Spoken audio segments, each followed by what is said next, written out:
My name is Rajab.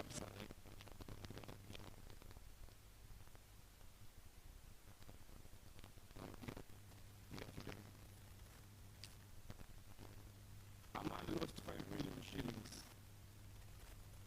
And then a listener called in the radio live and says, I've collected the rubber band. What rubber band? The rubber band that was holding the knots together. Yes, the radio presenters laughed. Just like we have. Because what is the essence of a rubber band when one has lost 5 million Kenya shillings? Now let me show you the essence of a rubber band.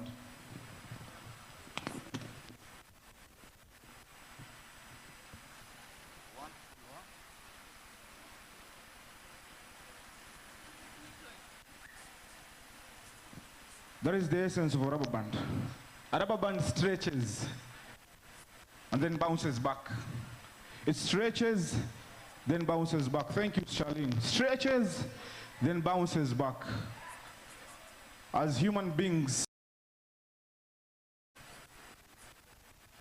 and it creates tension when you stretch.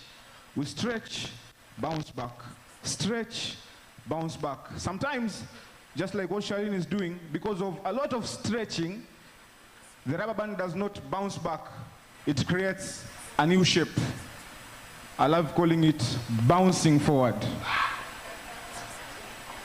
And that is what I'm going to talk about today. That is what resilience is all about. Stretching, bouncing back, stretching, bouncing back, and sometimes bouncing forward. You might have heard people call Mombasa youth lazy. Have you heard that? Have you heard that? Forgive those people. They are just bad in English.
That is why they strive to be able to accept employment.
They moved their country from what people used to think is it a narcotic where narcos is a lot, to one of the best countries in South America. In fact, Elliot was also mentioning the same thing, that he went to Medellin the other day. You were there last week, and the way that city or that town has evolved. In fact, I hope that soon Mombasa will also be there. So when we were in Colombia, the experience that we were given, we had to build and say, in fact, Amal is the one who started pushing that the next meeting should be in Mombasa. And when we were thinking of what we went through in Colombia, we wanted at least to reach that level of Colombia. And I hope today is the second day that we are almost there. And so for me, I'm not taking this for granted. I just want to thank the partners, specifically the Aspen Institute, Conrad Hilton Foundation, the rest, and I will allow Jenny when he comes, he will mention everybody else. GDI, a lot of times GDI is both on the global side and also adopted in Mombasa and in Kenya. So now we also have a partner that we will be working with, National Council of Churches of Kenya, and you'll see whatever we have built at Swahili Port Hub is it's actually creating a lot of attention that the National Council of Churches of Kenya is looking forward to replicate the model in other parts of the country. And to the testament, we have the Secretary General who is here with us. So we also, whatever journey that we have done, it could not have been possible without the National Museums of Kenya. And today we have the Director of Sites and Monuments, Dr. Mande here. They have given us this space that I remember back in 2007, because I think it's important at times for people to understand the history. In 2007, I came to do a survey from Dar es Salaam, Maputo, all the way to Djibouti. At Dar es Salaam, we were supported by Dar es Salaam University. They gave us land there. And that is how we brought in, on your left, we have the Seacom cable station. That is where all the Kenyan communication and East African communication goes through that cable. So when I identified this location, it was actually like a junction. I remember we had a lot of drug addicts here, where this whole area was like a dump site. There was actually no much life here. Even for the National Museums, their cars were always being vandalized when they were parked there. And then later on, there was that building that was there, which was a leftover. It was a dilapidated building, which we requested the National Museums to give us. And I think that is where the journey started. And now today, we have a space that is not known only in Kenya, but all over the world, people know Swahili Port. And for Swahili Port to be where it is, it's not about us, the seniors. It's not about mentor. It's not about the trash. It's not about the National Museums. If we had built this beautiful place and the young people did not embrace it, then it will not be the space that we are proud of. So the people who have made this place be what it is are the young people that are here. And to me, I'll just make one or two calls to the people, to everybody who is here with us today. What young people are asking for is somebody to listen to them. In fact, a lot of people have been asking me, why are you so close to young people? And how do they resonate with you? And I tell them, the only thing that I do is that I listen to them. When they come, at times I do not have even the solutions to give them, but I give them the ear. And when you give them the ear, for the last couple of years that I've been here in Mombasa, I've seen people that if I did not listen to them, probably they were going to commit suicide, or they are going to a very different path. And young people of Mombasa are very resilient. I think we chose the right topic. During COVID, we had around 3,000 young people that I was working. In my other life, I chair the board of Kenya Red Cross. So during COVID, I called upon young people to come to support Mombasa. In 3 days, I had 9,000 applications from the young people in Mombasa saying they want to come and support their family.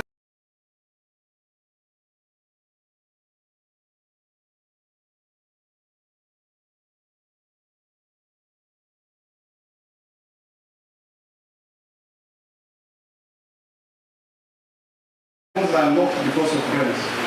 They are giving people food while they do not have food at home. And I think even today when we went to Nyali, I think Charlene, you saw that, a lot of the people that are supporting their fellow young people, they themselves are in need. And if there is an issue, Jenny, Alice has been also a champion. How do we support the young people that are volunteering in their small self-help groups, in their small CEOs, to support communities, while themselves they are in need? In fact, what we want to do is to start a volunteers fund, so that we allow them to continue doing what they are doing. Now we give them a small stipend. And lastly, and I think this is something that I've been grappling with for a long time. The young people that we have here are the ones who have built the name of the organization. Within the Youth Hub network, within Swahili Hub. So on donors and partners, when they come in, I only want to ask you one small favor. How come we will serve our communities very well, but when you bring in money, you want to change the direction that we are going? You are telling me the young people that do not have degree and masters should now be replaced so that I bring other people. I think it's very important that we also identify the talent that our young people have. Leadership is not about papers.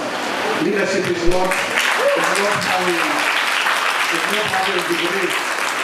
Leadership, even I've seen at Swahili, but it's not about experience. It's about opportunity. Give that 19-year-old, and Balkis is a very good example. Balkis came here when she was 18. But when she's doing stuff at 19, because I remember she was sitting together, Balkis, come forward so that people can see you.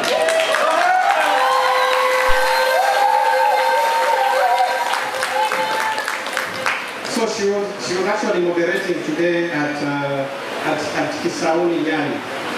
And we've done things jointly with government, both national and county government. They are the ones who sit with the government officials to plan. And then later on, when these officials hear that this person is 19 years old, they actually feel ashamed because of the input, quality, dedication of these young people. So for me, what I'm asking you, thank you, is let us believe in young people. At Swahili Port, we only have 2 people who are above 35. Our average age is 21 years, and these are the people who have also put together this conference. Karibu Waziri. So, that's our Minister of Trade, Culture and Tourism, Karibu. So for me, I just want to ask all the partners, please believe in the young people that we have. And then, Musho be last, mentorship. I think mentorship is at the heart of everything that we do. We have lost that fabric, that family unit is no longer there. And not that parents do not want to be responsible. Some of them want to be responsible, but they are hustling. They have probably 2 jobs. And also a big number are single parents. So they do not have time with their parents.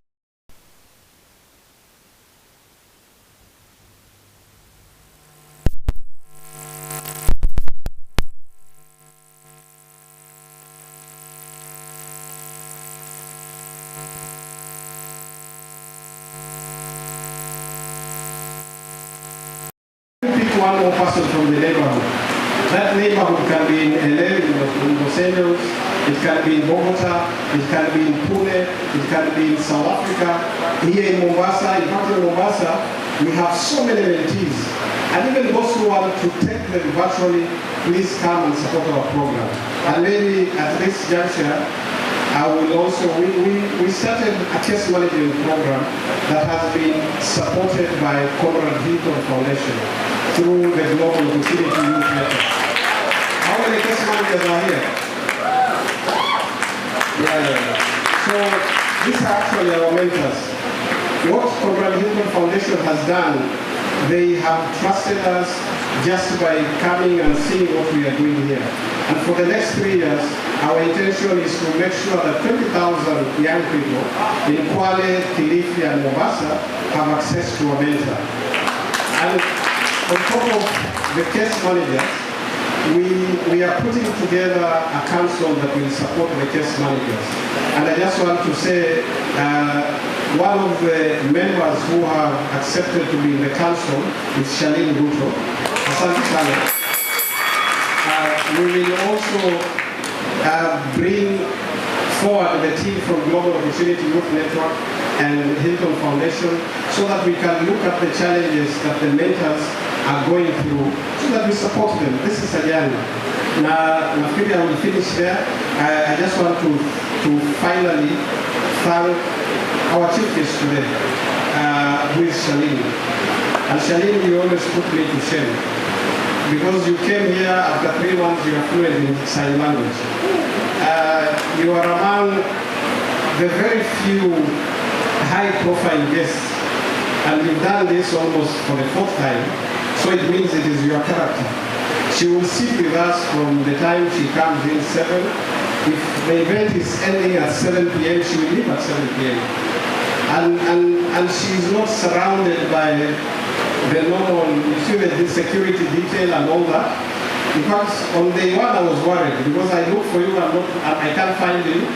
And she's already in another corner talking to a young person.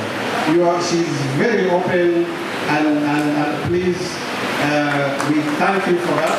Continue giving that listening ear to our young people, and we will be there to also support you because you are carrying a lot of weight on behalf of the Kenyan youth. Kwa hayo mengi, asanteni sana. Karibuni sana.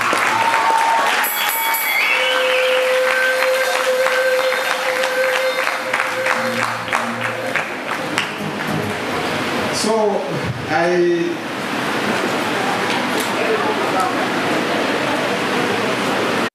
want to introduce, probably most of you do not know that she was raised and probably also born in London, but she's a Kenyan. She's the chair of Swahili Potar Foundation.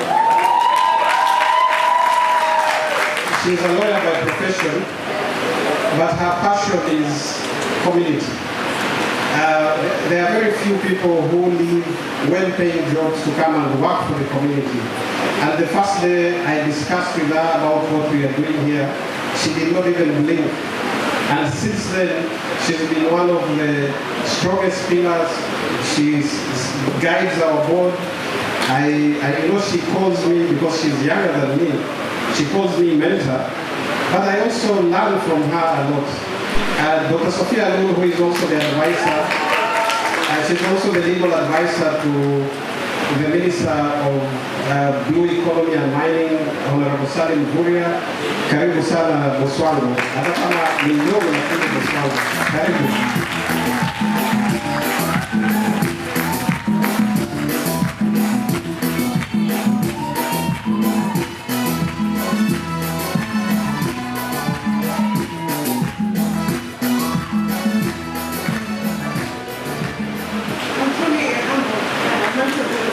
Thank you so much. The dynamic youth of Mombasa and from all over the globe, hamjambo. Assalamu alaikum. Bonjour. Okay, that's all right. Okay, I've heard a lot about our youth being very resilient. But one thing I have to say also about the youth of Mombasa is they have an attitude of gratitude. Regardless of what they're going through, they serve with utmost humility, with all the gifts that they've been given by our Creator. So I want you to all give yourselves a round of applause. You guys are absolutely amazing. Allow me to read a speech on behalf of Swahili Port Hub, Governance and the Board of Management. Hi, Alice. Allow me to read the speech, please. Thank you very much. Ladies and gentlemen, esteemed delegates, our dynamic youth, and honored guests, karibuni sana, welcome to Mombasa. It is with immense pleasure and genuine excitement that I extend a warm welcome to each and every one of you to the 4th Annual Global Opportunity Youth Network, an event proudly hosted by the Swahili Port Hub Foundation.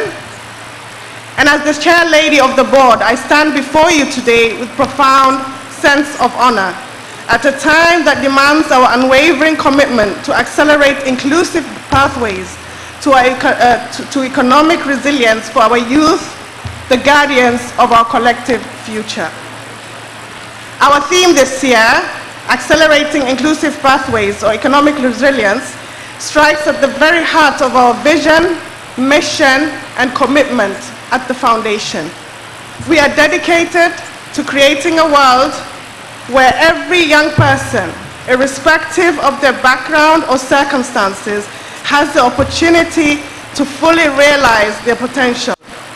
It's not merely about providing the seat at the table, but it's ensuring that they have a voice that is heard, that is resonated, and is revered.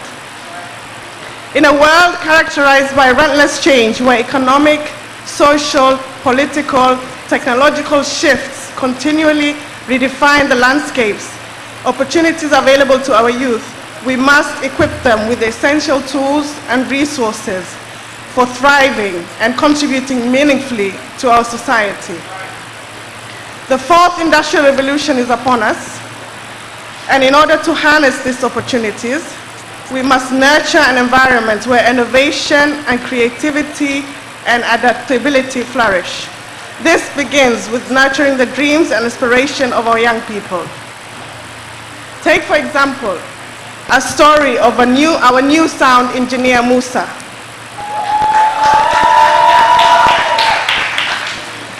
Born into challenging circumstances and raised by a single mother, Musa's early life was defined by bleak surroundings in Mombasa, and he was denied access to education. His path took an unexpected turn when at the tender age of 5, he made the difficult decision to leave his home and join the community of street children in Mombasa. His journey led him to Mabokseni, a makeshift dwelling that provided a little more than a precarious shelter. Here he faced the harsh realities of life on the streets, grappling with adversities and daily challenges. Unfortunately, like many other street children, he was drawn into a life of crime and as a means of survival. But Musa, like every other young person, had a dream. Today, he's living his dream thanks to the great mentorship and support from the Swahili Port Hub Foundation. A life was changed and a negative narrative has been countered. The Global Opportunity Youth Network stands as a powerful manifestation of our commitment to building a strong and collaborative infrastructure that unites us in the quest for an inclusive future. We are gathered here not to just, we're gathered here not here just to share knowledge, but also to share a spirit of unity, collaboration, and global citizenship.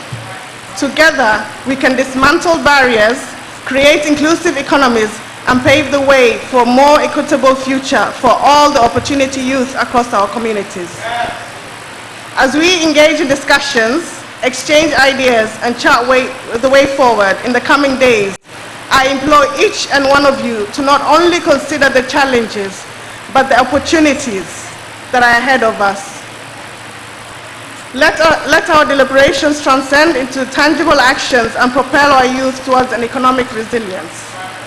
As leaders and stakeholders, We bear a collective responsibility to provide guidance, mentorship, and opportunities that empower our youth, not just to survive, but to thrive and flourish, and to contribute positively to our communities. There is power in collaboration, so let us harness the power of partnership and find innovative strategies and shared goals to pave the way for a better and a more inclusive world.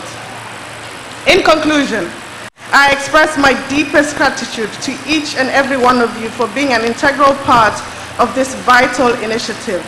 Your presence, ideas, and unwavering commitment are driving forces that will shape a future for each and every person.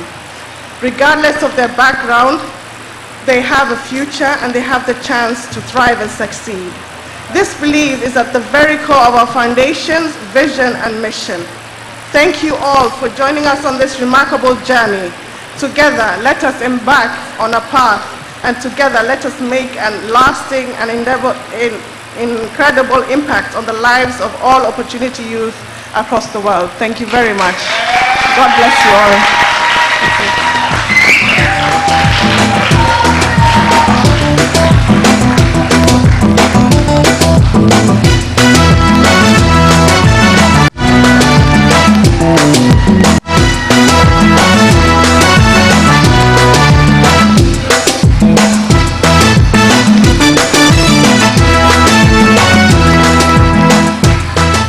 All right. I'm feeling so happy to be here. Hearing all of these stories and all of these people, these amazing people. So I'm really happy to be here. So guys, now we will know more about the GOIN, our mission and our vision. And to talk about it, I would like to invite here a person that I met 3 years ago in a virtual session. And when I saw him the first time, I said, oh, this is not Brazilian, right? But he starts to speak in Portuguese. And making no sense for me, right? So I will invite for here a person that in the middle of his soul, he's Brazilian. From São Paulo, right? Oh, Jamie, come here.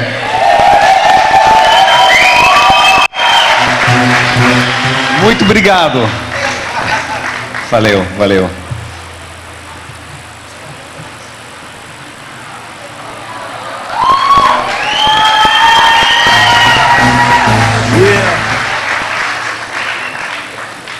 Wow.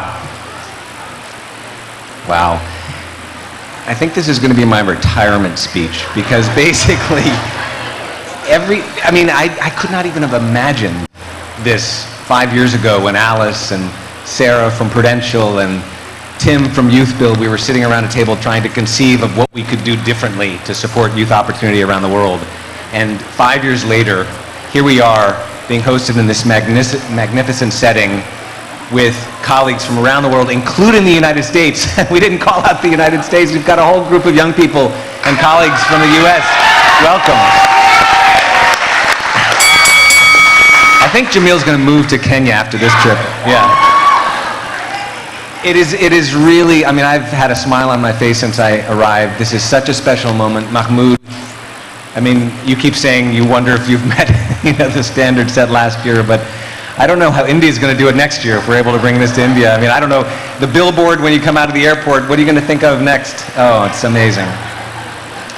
So, we believe in a few things at the Global Opportunity Youth Network. We believe in the power of place.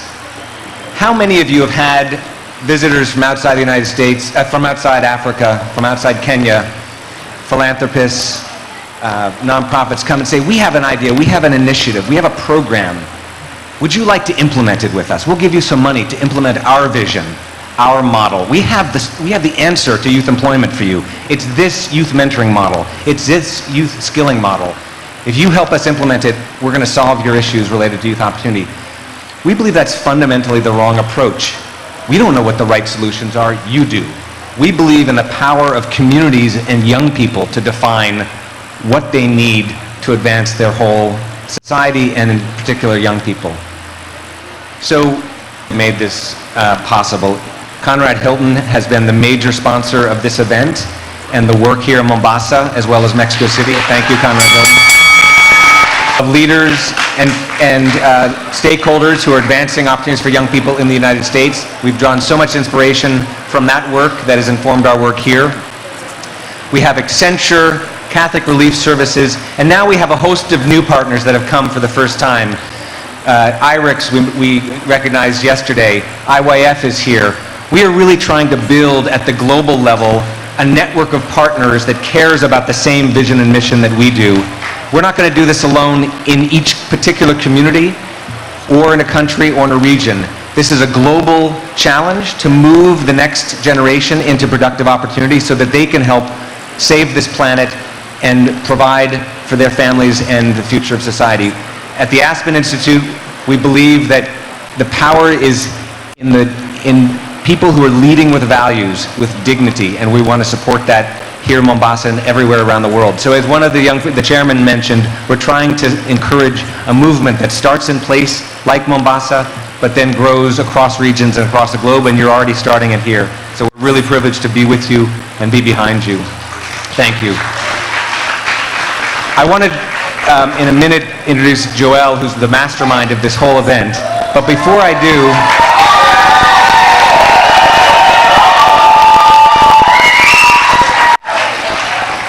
do, I also want to just pause for a second and emphasize what an important partner GDI has been to this whole effort.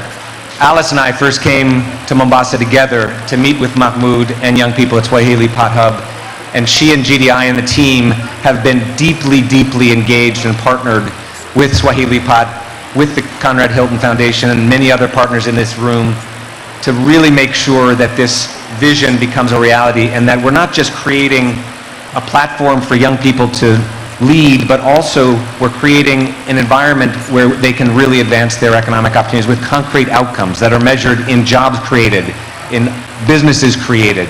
And GDI has been an incredible partner. Their team has supported the work here, across Africa, globally, and especially in India. And because of the power of the work here, as was mentioned earlier, we're looking at how we might expand this to other communities across Kenya. We're very excited about the possibility of doing that, and Alice will talk about that in a little bit. And then one last person I'd like to acknowledge and recognize that this man who lives on planes took the time to spend a day with us because he was so excited to meet this community. He's my colleague at the Aspen Institute, Elliot Gerson. I'd love you to come up for a second and say a word about the Aspen Institute and also our commitment to Africa and Kenya. Thanks, Elliot. Thank you, Jamie. Yes, I got off a plane this morning, and I don't think there's been a minute since that I have not been inspired. I am from the Aspen Institute, Washington, D.C. You see its name up there. Most of you probably have no idea what the Aspen Institute is, and that's absolutely fine. Among the things we do is we convene some of the most important and influential people in the world around critical problems. But I'll tell you something. None of those convenings have more important people than the young people in this room today. None. And in similar rooms like this around the world. But I wasn't planning to be standing here today. I'll get a chance to talk to you tomorrow. Again, very briefly, I want to get out of the way. This stage should belong to young people. But I do want to mention another reason that I'm here in Kenya, and I'm so proud of that. We've heard a lot about, and maybe it's actually coincidence, Jamie. We have a certain number of other Aspen Institutes around the world that are independent organizations that share our values. We were established almost 75 years ago in Aspen, Colorado, to bring people together who had a vision to create more just and equitable societies. And because of that inspiration, citizens of other countries have created Aspen Institutes, and including Mexico, India. Just last week at our board meeting, we approved our first Aspen Institute in South America, in Colombia, and I'm thrilled about that. But the reason I'm standing here today is because a dear friend of mine isn't feeling well, an extraordinary young woman named Laila Masharia, who's in Nairobi, and I'm delighted to say what she would be telling you here today is that we are about to launch the first full independent Aspen Institute ever in Africa, here in Kenya.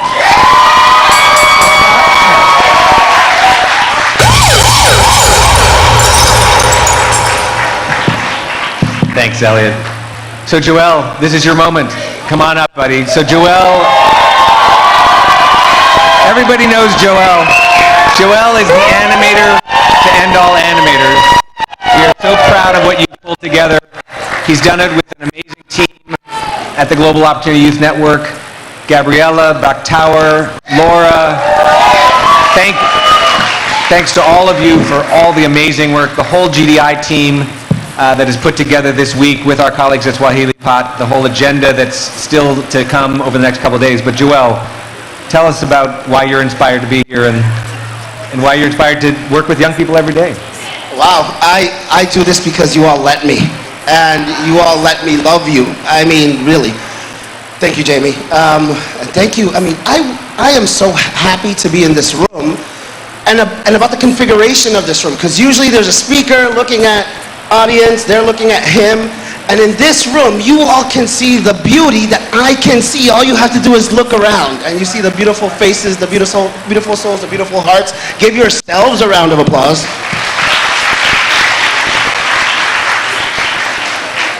In a few weeks, it will be 5 years, a 5-year anniversary of a moment when, in Philadelphia, Pennsylvania, in the US, we convened 25 young people from 12 communities across the globe, hardest hit by youth unemployment. This was before the COVID pandemic. We were together for 7 days, all right, 12-hour days, 14-hour days, long but fun days. We broke bread together. We shared stories, right, of challenges, aspirations of success, and stories of leadership. The young people in that room learned from each other and taught the adults that what they were facing in their local context, right, maybe it looked a little different because of the context, but at the root, right, was caused by the same thing, right? People thinking that others are less than, some people thinking that young people are lazy and not resilient. Thank you, Malenga. And people thinking that their job as adults and in adult-led institutions was to ask a young person a question, walk away, create a solution, and then go and implement. We learned, right, that our most important job in that moment was to listen, right? And that we needed to learn to listen, was to care, and that we as adults need to encourage our peers to have the courage to care. And beyond engaging young people, it was to be willing to trust young people and partner with them, right, to design the solutions that young people deserve. Right? And some of you have known me for a long time, and I always say that our most important job is to support young people in building the communities in the world that they aspire and deserve to live in.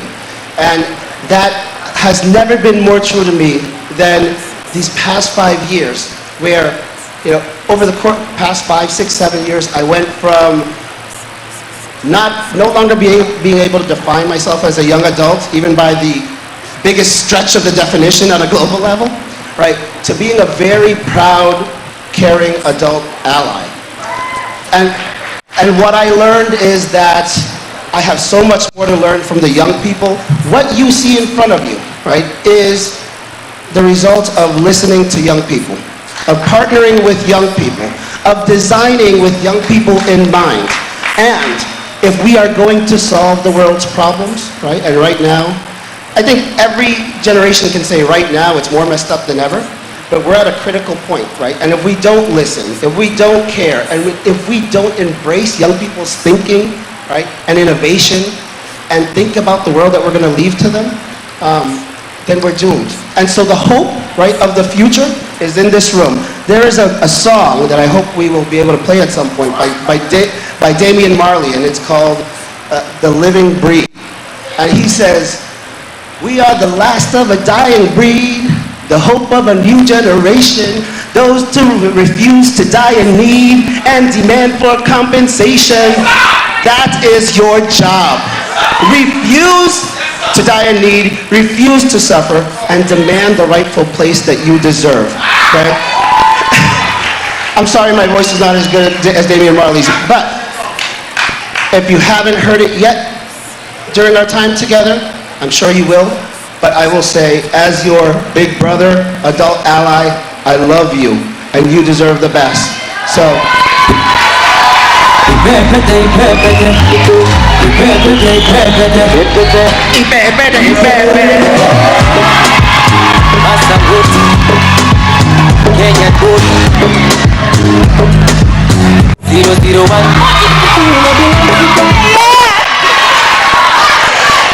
One thing I love about Joel in the few days that I've known him, he's full of energy. He's the sort of person who enters a room, you don't forget him. So anyways, I have a challenge, by the way, for the rest of the speakers, and I'm going to be the one to start this challenge. Whoever will manage to do their speech within 2 minutes, Alice, I'm talking to you, is going to get a gift. And we're very serious about this. If you manage to do your speech within 2 minutes, we're going to get you a gift. So let me start. So today I'm going to, I want to talk about yeah, they're already over. Okay, so let me introduce Alice. Alice is going to come and talk about the Global Development Incubator, and I'll have a few announcements after that. Oh, in the meantime, please, you can stream this event on SwahiliPod Hub's Instagram account, Facebook account. You can also use the hashtag GINC2023 on X, which was formerly Twitter, and Instagram. You can tag us in your post, and you can create noise about great event we have today. Okay, Alice, your 2 minutes starts now. Good afternoon. I'm being adorned.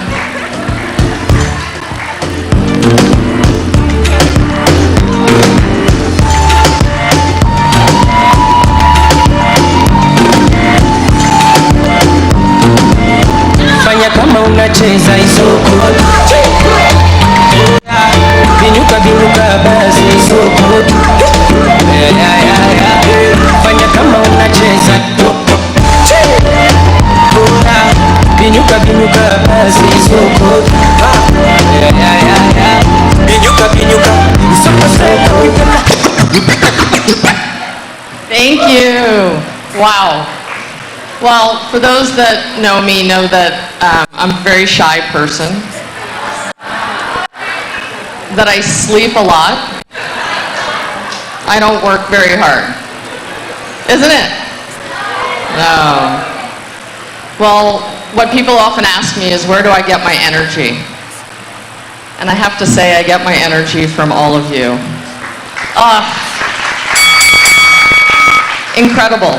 Whether I'm in Mombasa, or I'm in Etigwini, or I'm in Ches, or Barwani, or Raichur, or Ramgarh, or Bogota, or Barranquilla, and many places like Mexico City, Sao Paulo, and all of the US communities that I have and haven't visited, the energy is incredible. And this is what it's going to take to be resilient. Because an object in motion tends to stay in motion, isn't it? And resilience takes energy and motion. And why do you think all of us as adults do this work? It's not for money, it's not a job. It is a mission. It is what keeps me up awake at night until every young person in the world, by name, reaches their full potential. This is it, your full potential. And is the road going to be easy? No. Is it going to be straightforward? No. It's going to take so much resilience from all of you, from all of us to make this happen. So my commitments over the next year are two things. One, I'm going to talk about fish. Many people think about teaching someone to fish, right? And then they know how to do it. Teaching, teaching, teaching. Well, what if there's no fish? This is how I think about the job situation in Kenya and around the world. We keep training and training and training our young people. But there has to be jobs. We had a great discussion, right? Training for what?